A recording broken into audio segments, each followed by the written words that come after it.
April 7, 1945, Tokyo Bay Empire of Japan. Dawn broke over the Japanese home islands as 91 North American P-51D Mustangs of the 15th and 21st Fighter Groups approached their rendezvous point, a gleaming formation of silver machines cutting through the morning haze with precision, born of countless hours of training. In the cockpit of his Mustang Major, James B. Tapp gripped the control stick, his 6 wing-mounted .50 caliber M2 Browning machine guns loaded with armor-piercing incendiary rounds, each weapon primed to deliver destruction with mathematical certainty.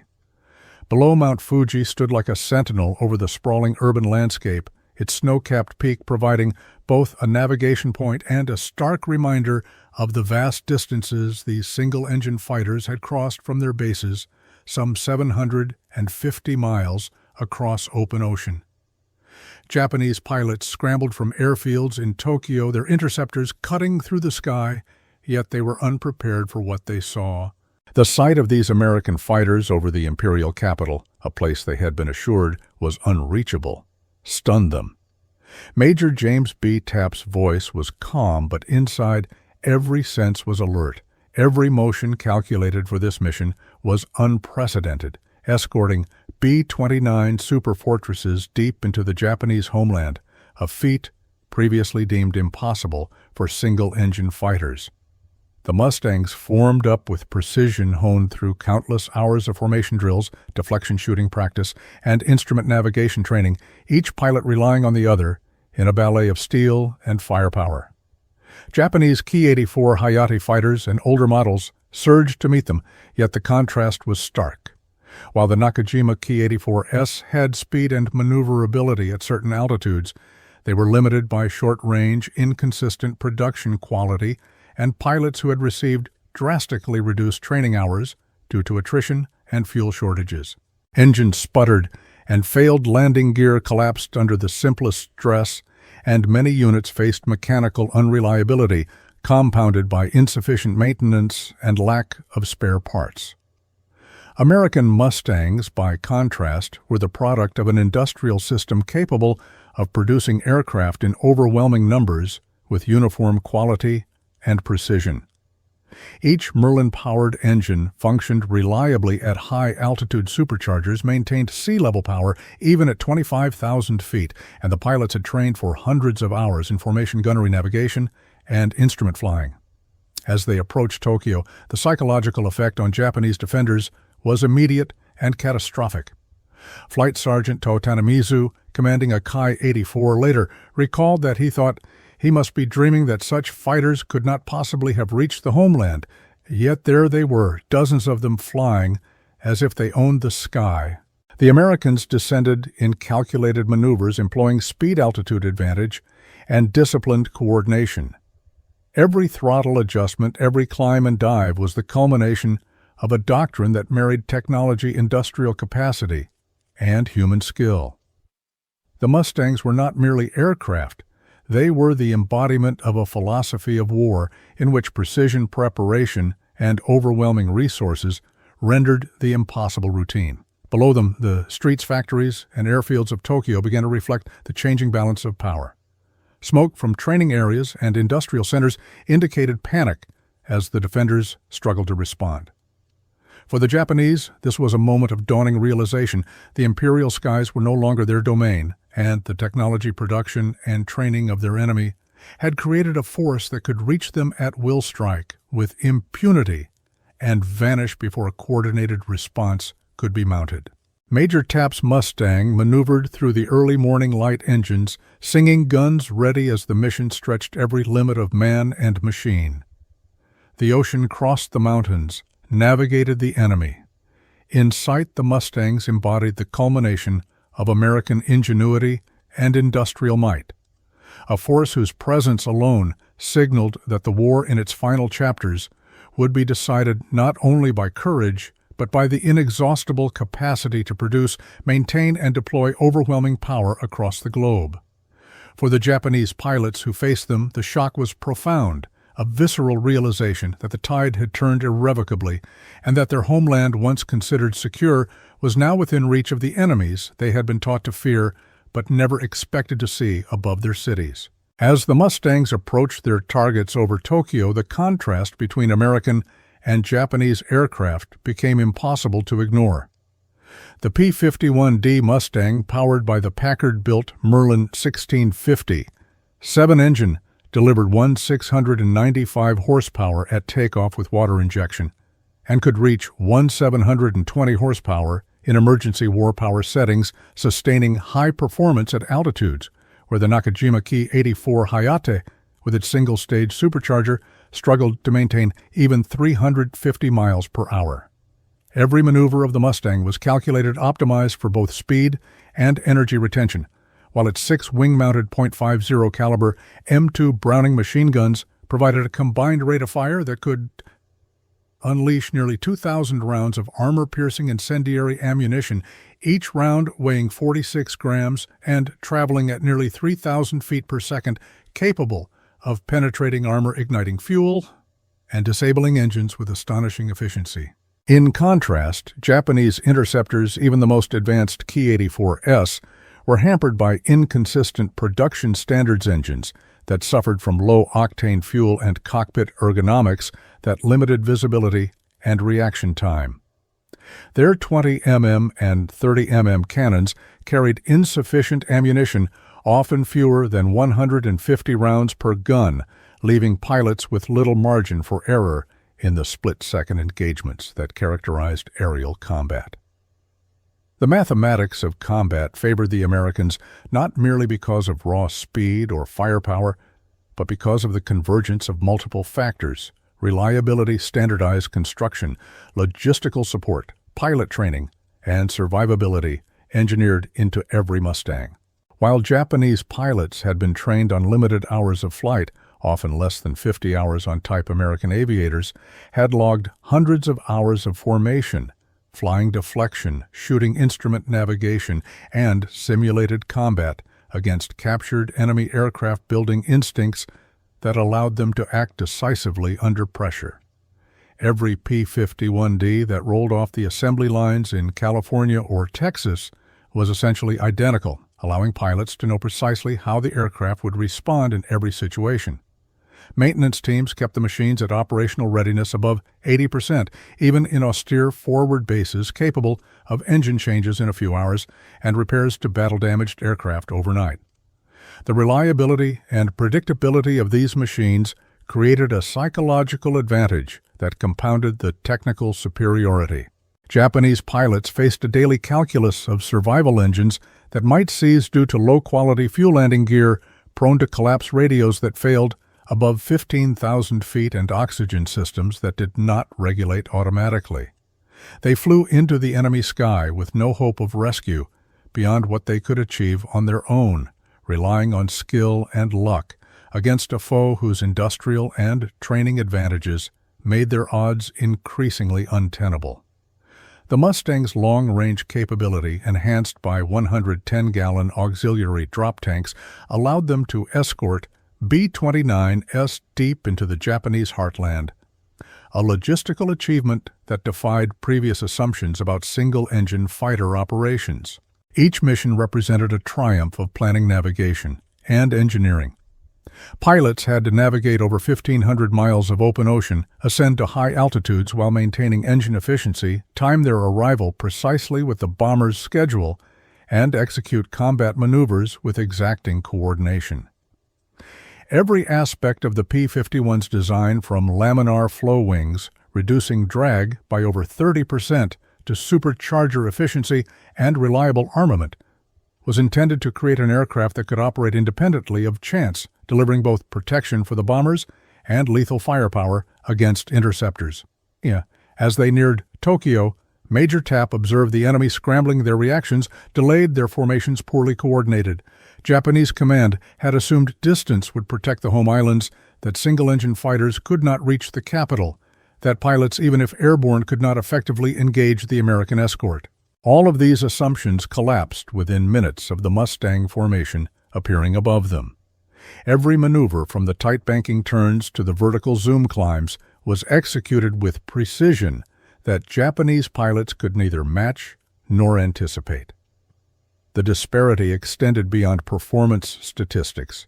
It reflected a philosophical and industrial divergence. The United States had leveraged standardized production, rigorous quality control, and extensive training to produce both a superior machine and superior pilots capable of exploiting every advantage the machine afforded. Japanese engineers had focused on agility and raw speed, but the constraints of fuel materials and pilot experience rendered these advantages moot against a coordinated, well-supplied, and highly trained opponent. The psychological effect was immediate confusion, disbelief, and dread rippled through the ranks of the defenders as they realized the technological and logistical gap was now insurmountable. Every P-51 above Tokyo represented not only a threat to Japanese pilots, but a tangible demonstration of the industrial might behind it, an embodiment of a nation capable of producing thousands of reliable, identical fighters, fully armed, fully fueled, and expertly maintained. This combination of machine and pilot training rendered tactical superiority inevitable and survival in the face of these aircraft a matter of luck rather than skill. As the Mustangs maneuvered into position, the cameras of reconnaissance B-29S captured the unfolding disparity, recording a moment when technological excellence, production capacity, and human training intersected to render obsolete any doctrine based solely on maneuverability or courage. By the time the first engagements erupted over the Japanese capital, the Americans held every advantage: speed, firepower, reliability, and coordination, while the Japanese were left to react, improvise, and struggle against an enemy whose machines and men were both optimized for the total war they were now waging in the Pacific skies. The technical analysis of the aircraft, their systems, and the human factors underpinning the operation revealed a deeper truth. Industrial capacity and rigorous preparation were as decisive as tactics and courage. And the P-51 Mustang was the perfect instrument to demonstrate that reality in the final months of the war. The first sightings of the Japanese interceptors over Tokyo sent immediate ripples of tension through the cockpit of Major Tapp and his wingmen. The Ki-84 Hayates and older Nakajima Ki-43s formed scattered lines, desperately attempting to intercept the incoming Mustangs before the B-29 bombers reached their target zones. The American fighters held altitude advantage, each Mustang positioned for maximum energy retention, banking smoothly, their polished fuselages glinting in the rising sun. Japanese gunners fired sporadically, their aim compromised by panic and inadequate training, while the Mustang's synchronized .50 caliber guns produced a continuous wall of lead that shredded the air between the formations. Lieutenant Commander Hiroshi Saito, observing from his Hayate, felt a surge of disbelief. The American pilots moved as a single organism, each maneuver premeditated yet reactive to the changing positions of enemy aircraft with uncanny precision. The Ki-84s attempted a coordinated dive from their altitude, seeking to engage the bombers before the escort could intercept, but the Mustangs anticipated every move, climbing, rolling, and diving in a rhythm that transformed the sky into a battlefield where physics and engineering dictated the outcome. Major Tapp targeted a Hayate braking formation, his guns converging in a calculated kill zone, the ammunition impact igniting the engine and fuel lines sending the aircraft into a spiral of fire before it could reach the B-29S. Simultaneously, other Mustangs engaged Ki-43s, whose lighter airframes provided agility but little protection. A single burst tore through wings and fuselage, leaving Japanese pilots with no chance of recovery. Below, Japanese anti-aircraft gunners attempted to assist firing flak that shredded clouds of smoke and steel, yet the Mustang's altitude and speed rendered them largely immune to ground fire, allowing the escorts to maintain position and continue defending the bombers. In less than 20 minutes, the engagement had decisively demonstrated the lethality of American preparation and equipment.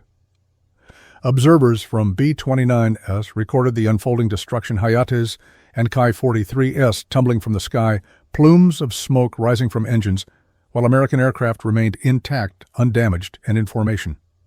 Lieutenant Takeda, One of the few surviving Japanese pilots radioed frantic reports back to headquarters, warning that the enemy's fighters could strike anywhere, anytime, with overwhelming precision and firepower. The Mustang's superior climb rate, energy retention, and firepower meant that Japanese aircraft could not dictate the terms of engagement. They were forced into reactive maneuvers, which only amplified their vulnerability. Pilots reported a psychological collapse as formations became fragmented, cohesion destroyed, and survival instincts overtook tactical discipline. Major Tapp and his wingmen continued their patrol, covering the B-29 formation as it released its payload over military-industrial targets, the Japanese urban landscape beneath beginning to smolder from precise bombing runs. The Mustangs, despite engaging in continuous aerial combat, experienced no significant losses, a fact that further emphasized the disparity between American training preparation and industrial support and the Japanese forces struggling to mount a coherent defense. Every engagement was punctuated by moments that would later be analyzed in intelligence reports. A Japanese Ki-84 attempting a head-on pass was shredded by converging fire. A Ki-43 rolling to evade broke off course, exposing it to a second Mustang, which finished the kill with controlled, disciplined fire. Each action, each kill, each maneuver reinforced the understanding that American pilots were not only skilled, but that their aircraft were engineered to exploit every flaw, every limitation of their opponents. Japanese command began issuing desperate instructions to preserve aircraft and pilots, but the orders arrived too late, and many experienced aviators were already casualties. By the time the mission concluded, the Japanese air defense over Tokyo had suffered catastrophic attrition. The few remaining interceptors were scattered, morale shattered, and command control disrupted. On the ground, anti-aircraft crews and command officers witnessed the precision and coordination of the Mustang formation and understood often too late that technological and logistical superiority had decisively shifted the balance of air power. Major Tapp's squadron, having successfully defended the bombers, began their return flight over open ocean. Engines humming, guns empty but ready as they reflected on the mission's success and the total dominance achieved in the brief engagement. The Japanese pilots who survived would carry the shock of that day for months, their reports to command filled with disbelief at the speed, firepower, and coordination of the enemy, and their perspective forever altered by the realization that the skies over Tokyo were no longer impenetrable. This encounter, brief in actual time but monumental in consequence, illustrated the culmination of industrial might pilot training, tactical innovation, and technological superiority converging in a single decisive engagement. It demonstrated how carefully prepared forces backed by overwhelming resources could impose their will across a distance, achieving objectives with near certainty while inflicting disproportionate damage, and underscored the strategic lessons that would define the closing months of the Pacific War.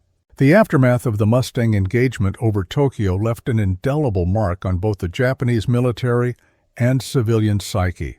Reports filtered quickly up the chain of command. Entire squadrons of interceptors had been decimated, experienced pilots lost, and air defense networks disrupted. Morale among surviving aviators plummeted. Those who had been trained to believe in the invincibility of the home islands were forced to confront a terrifying reality. The enemy could strike with impunity with aircraft that outranged, outmaneuvered, and outgunned anything Japan could field. Major General Satoshi Inoue, stationed at a forward command post, wrote in his private logs that the destruction witnessed in the morning sortie rendered years of doctrine meaningless, acknowledging that the tactical assumptions underpinning Japan's aerial defense had been shattered in less than an hour. Civilian observers watching from rooftops and from the streets below saw formations of silver fighters maneuvering overhead with military precision and fires igniting in the industrial districts, a stark visual confirmation of the empire's vulnerability. The psychological consequences extended beyond the pilots to the command structure. Radio communications became frantic orders, contradictory, and coordination between airfields faltered under the stress of unexpected destruction. Intelligence officers calculated that with each sortie, the Japanese Air Force lost irreplaceable institutional knowledge. Veteran pilots, many with hundreds of combat missions, were gone, leaving behind younger, less experienced aviators ill-prepared for sustained engagement. Analysts would later note that within weeks, Japanese high command recognized the strategic implications air superiority over the home islands could no longer be assumed, and defensive operations required re-evaluation from first principles. American planners observing the immediate effects through reconnaissance noted the effectiveness of their tactics. The combination of altitude advantage, coordinated formation flying, and concentrated firepower had not only protected the B-29S but inflicted maximum disruption on enemy response. The Mustangs had effectively neutralized the Japanese aerial defense for the duration of the bombing run, demonstrating that superior technology combined with disciplined training could overwhelm even a numerically competent force. Strategic implications became clear. Japanese planners could no longer rely on the perceived invulnerability of their airspace to protect key industrial centers, and resources would have to be diverted to replace lost pilots, maintain aircraft, and bolster radar and anti-aircraft installations. The loss of experienced aviators was particularly acute, as the time required to train replacements was measured in months, while the Americans could cycle fresh pilots and aircraft through continuous production and training pipelines. Beyond the military, the engagement had profound psychological effects on civilians. Witnessing the scale of the attack and the seeming impunity of American aircraft created an atmosphere of fear and uncertainty, eroding confidence in the government's ability to protect the population. Propaganda, which had long portrayed the United States as weak and divided, could not withstand the evidence of overwhelming firepower in the skies above Tokyo. Reports of destroyed industrial facilities, coupled with images of downed aircraft and smoldering targets, became a constant reminder that Japan was no longer isolated or secure. Japanese engineers and analysts, many of whom had been trained in advanced aeronautical principles, began to realize that the assumptions made in aircraft design, particularly regarding speed maneuverability and range, had been insufficient to counter an opponent who could integrate technology training and production capacity with devastating effect. They calculated that even minor technological advantages could not compensate for systemic weaknesses in pilot training, logistics, and industrial resilience. On the American side, the operation confirmed the validity of long-range escort tactics coordination between fighters and bombers and the integration of intelligence planning and industrial output to achieve strategic objectives. The numbers told a story as stark as the visual evidence. In a single engagement, Japanese formations had lost dozens of aircraft and experienced pilots, while American losses were negligible, reinforcing the message that preparation discipline and industrial capacity could decisively shape outcomes. The experience over Tokyo became a case study in psychological warfare as well. The demonstrable superiority of the Mustangs instilled fear, confusion, and caution into enemy pilots, effectively reducing the efficiency of subsequent sorties and degrading the operational effectiveness of air defenses without additional engagement. Commanders would note that morale more than raw numbers had shifted the balance of power in the Pacific theater. By evening, as the Mustangs returned to their bases across the open ocean, pilots and intelligence officers reviewed the mission's impact. The Japanese air defense network had been humiliated, the enemy's strategic assumptions challenged, and the broader implications for the Pacific campaign laid bare. The combination of human skill, industrial capacity, and technological advantage had produced a force multiplier whose effects would resonate throughout the remainder of the war. This single engagement, brief in duration but monumental in consequence, demonstrated the decisive power of preparation planning and engineering, and highlighted how psychological and strategic effects could be as significant as the physical destruction inflicted. For Japanese command, the realization was devastating. The sky above their homeland was no longer a sanctuary, and every subsequent operation would be overshadowed by the knowledge that the Americans could reach anywhere, strike with precision, and retreat without loss, fundamentally altering the calculus of defense risk and strategy across the Pacific. The devastating impact of the Mustang engagement over Tokyo was not merely the result of tactical execution on that single day. It was the culmination of systemic deficiencies in Japanese planning, industrial capacity, and pilot preparation that had long gone unaddressed. Japanese aircraft design philosophy prioritized agility and short-term performance, often at the expense of durability and operational range. Engineers concentrated on maneuverability, lightweight frames, and high climb rates, assuming that pilots could rely on skill and surprise to offset mechanical limitations. While these traits were advantageous in regional conflicts or shorter-range engagements, they proved catastrophic when faced with American fighters optimized for endurance, firepower, and high-altitude performance. The P-51's laminar flow wings reduced drag significantly, allowing sustained speed at altitudes exceeding 25,000 feet, while its Merlin engine maintained power where Japanese engines struggled with low-octane fuel and inconsistent supercharging. Armor-plating redundant systems and fuel capacity enabled the Mustangs to absorb damage and continue flying, a resilience rarely encountered by Japanese aviators. Compounding these design limitations was the disparity in pilot training. By 1945, American pilots had routinely logged over 400 hours of flight time before entering combat, including advanced formation flying, deflection shooting, gunnery against moving targets, navigation under stress, and simulated combat with captured enemy aircraft. Japanese aviators, faced with attrition and insufficient fuel and resources, often entered the battlefield with fewer than 50 hours on type, lacking experience in both solo and coordinated engagements. The result was a mismatch where skill and ingenuity could not overcome systemic deficiencies. Industrial constraints amplified these challenges.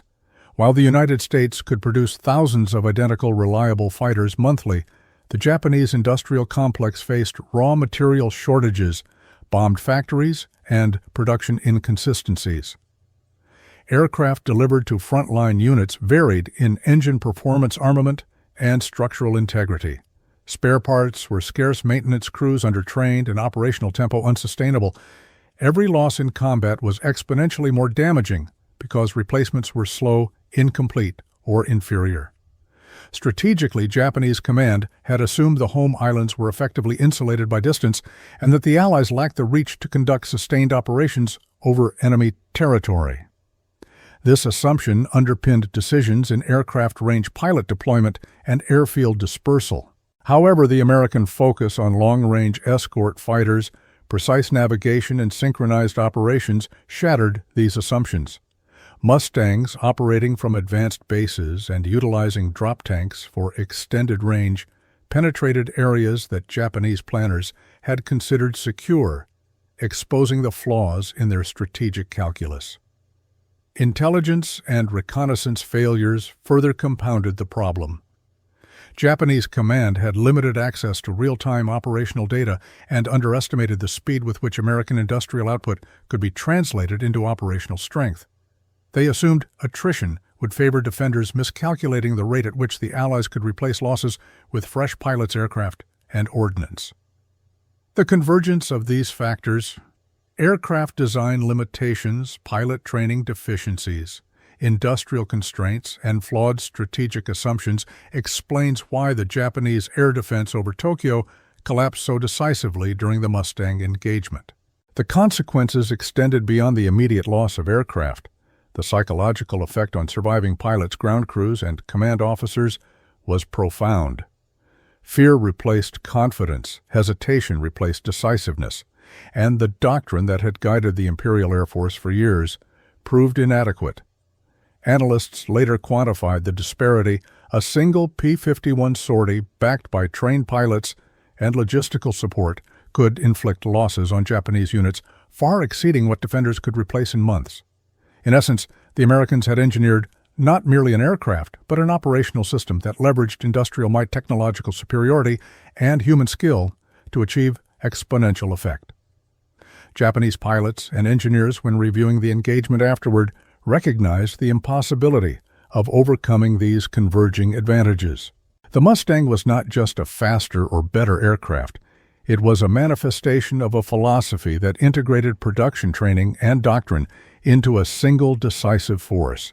Every element, from the precision of the assembly lines to the hours of coordinated flight practice, was designed to create a battlefield multiplier that Japanese strategy could not counter.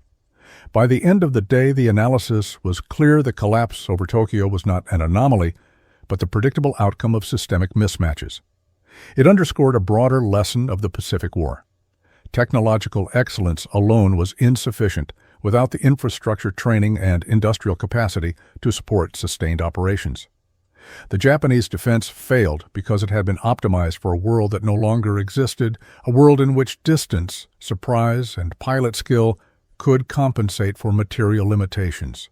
The arrival of the P-51 Mustang, fully armed, fully fueled, and expertly flown, revealed the stark consequences of underestimating the convergence of technology production and human expertise. In the quiet after the smoke cleared, Japanese engineers, pilots, and commanders confronted a truth they could not ignore. The war could not be won with ingenuity and courage alone. It required the ability to produce, train, and sustain forces at a scale that Japan could not match. The tactical and strategic lessons of Tokyo would resonate throughout the Pacific Campaign, informing decisions on force deployment, aircraft development, and defensive doctrine for the remainder of the conflict. The engagement over Tokyo provided not only immediate tactical lessons, but also enduring strategic insights that would shape the remainder of the Pacific Campaign. American commanders and analysts recognized that industrial capacity and technological integration were as decisive as courage and numbers in determining the outcome of modern warfare. The P-51 Mustang had demonstrated that an aircraft designed for range speed, firepower, and durability could, when combined with rigorous pilot training and coordinated tactics, impose a disproportionate effect on enemy forces. Every Mustang sortie over Tokyo exemplified the convergence of preparation, production, and precision. The aircraft alone was formidable, but it was the system around it, assembly lines operating at peak efficiency, fully stocked maintenance depots, thousands of trained pilots rotating through missions, and meticulously planned flight operations that created overwhelming advantage. Analysts calculated that the loss ratios achieved during these engagements were mathematically inevitable once such a system was deployed against opponents with fewer resources, inconsistent production, and limited pilot training. Beyond the physical destruction inflicted on Japanese aircraft and installations, the psychological impact on Japanese pilots, ground crews, and commanders was profound. Survivors reported that the mere sight of Mustangs approaching at altitude created panic, hesitation, and mistakes, which were then exploited by American pilots with deadly precision. The realization among Japanese command that their home islands were no longer secure altered strategic planning, forcing diversion of aircraft to defensive roles, reorganizing airfields, and attempting hurried production improvements under resource constraints that were impossible to overcome. From a broader perspective, the engagement illustrated the multiplier effect of integrating industrial capacity with doctrine. While Japan had produced highly maneuverable aircraft, the lack of systemic support, insufficient pilot hours, and logistical limitations rendered those advantages ineffective against a force engineered for sustained operational superiority. American pilots, supported by robust supply lines, high-quality aircraft, and continuous training, could replace losses and maintain operational tempo indefinitely, creating a feedback loop in which success reinforced further success. The lesson extended beyond aircraft and pilots. It demonstrated the centrality of industrial and logistical planning in modern warfare. Even the most skilled enemy force could be rendered ineffective when confronted with opponents capable of producing, deploying, and sustaining superior equipment at scale. Commanders studied the engagement over Tokyo to refine doctrines of escort interception and high-altitude engagement, codifying the principles that would be applied throughout the remainder of the Pacific War. Strategic planners also noted the importance of redundancy and standardization. Each Mustang produced could be relied upon to perform identically, allowing mission planning with confidence that every pilot would have the same capabilities, fueling, and armament. Maintenance protocols ensured rapid turnaround for battle-damaged aircraft, reducing attrition rates and maximizing combat hours. In contrast, Japanese units faced unpredictable performance and limited replacement capacity, making every loss catastrophic. Human factors reinforced these lessons. American pilots understood the capabilities of their aircraft intimately, having trained extensively in simulated combat and formation flying, while Japanese pilots often had to adapt on the fly to machines that did not consistently perform as expected. This disparity in preparation magnified the technological and industrial advantages, turning potential parity in numbers into decisive superiority in effect. Observers later concluded that the Tokyo engagement was a textbook example of how industrialized warfare had transformed conflict. Victory was achieved not only through battlefield action, but through the deliberate alignment of production training technology and operational planning. The P-51 Mustang was emblematic of this approach, but the broader lesson applied to every element of the military supply chain's repair facilities. Pilot rotation and mission planning were as critical as the weapons themselves. For American commanders, the engagement reinforced the doctrine that technological superiority alone was insufficient, without a supporting infrastructure capable of sustaining it, and conversely, that even numerically strong forces could be rendered impotent without comparable systemic support. In the months that followed, these insights informed subsequent raids, shaping the allocation of resources, the design of new aircraft, and the scheduling of missions to exploit enemy vulnerabilities. Every aspect of operational planning, from pre-flight briefings to fuel allocation, reflected the understanding that sustained industrial output and well-trained personnel were force multipliers as powerful as any aircraft in the sky. The psychological and strategic ramifications of the engagement became case studies in military academies and planning bureaus, reinforcing the principle that modern war was won not by isolated acts of bravery, but through comprehensive systems that integrated human skill, engineering, and industrial might into a coherent, overwhelming whole. The lessons learned in Tokyo would echo across the Pacific theater, influencing decisions on carrier operations, bomber escort strategies, and the prioritization of technological innovation, ensuring that the combined force of production training and tactical planning would remain a decisive factor in every subsequent operation. As the Mustang formations returned from their missions over Tokyo, the full significance of the day's events began to crystallize for both sides of the conflict. For the American pilots, the success was tangible, yet measured a confirmation that meticulous planning, rigorous training, and industrial capacity could be translated into decisive effect on the battlefield. They had protected the B-29 bombers, neutralized the enemy's air defenses, and demonstrated the efficacy of a system in which machine man and infrastructure worked in perfect concert. For the Japanese, the day had been a devastating revelation. Entire squadrons of veteran pilots had been lost, aircraft destroyed, and defensive doctrine revealed to be inadequate in the face of a foe whose reach and preparation exceeded anything they had anticipated. The psychological impact was profound fear, uncertainty, and a dawning realization that the home islands were no longer invulnerable, reshaped strategic priorities, and forced a recalibration of military planning. Yet, beyond the immediate tactical and psychological consequences, the engagement over Tokyo provided a broader lesson about the nature of modern warfare. Victory was no longer determined solely by bravery or battlefield cunning, but by the ability to integrate technology, industrial output, human skill, and operational doctrine into a cohesive, sustainable force. The P-51 Mustang exemplified this principle. It was more than a fighter. It was the product of an entire system designed to achieve decisive effect with predictability and precision. Observers noted that the American approach contrasted sharply with the Japanese model, in which ingenuity and individual skill were emphasized at the expense of systemic resilience. The disparity in production, training, and logistical support had magnified the advantages of the Mustang and underscored the limitations of the Japanese defensive philosophy.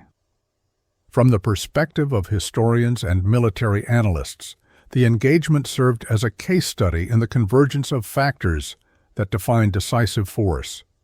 Industrial capacity, standardization, pilot preparation, technological integration, and tactical doctrine combined to create a multiplier effect far beyond the sum of individual elements. The lessons were not only strategic but human.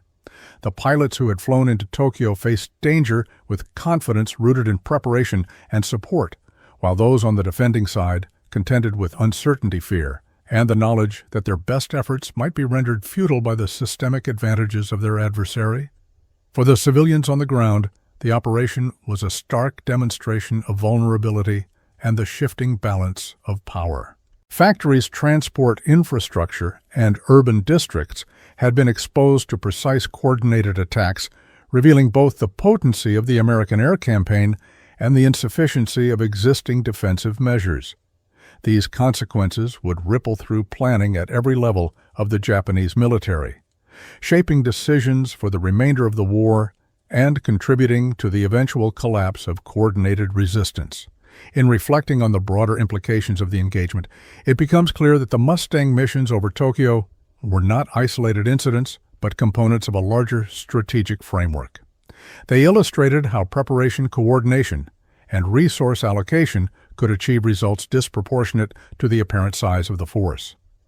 They also highlighted the importance of human factors, including training discipline and psychological readiness, in maximizing the effectiveness of technological and industrial advantages.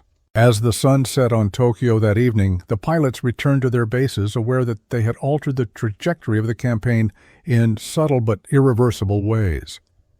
The Japanese defenders, forced to confront the limitations of their doctrine and capabilities, would carry the lessons of the day forward under the weight of experience and loss. For the Americans, the mission confirmed that the combination of preparation technology and human skill could achieve strategic objectives while minimizing risk, a principle that would guide subsequent operations across the Pacific theater.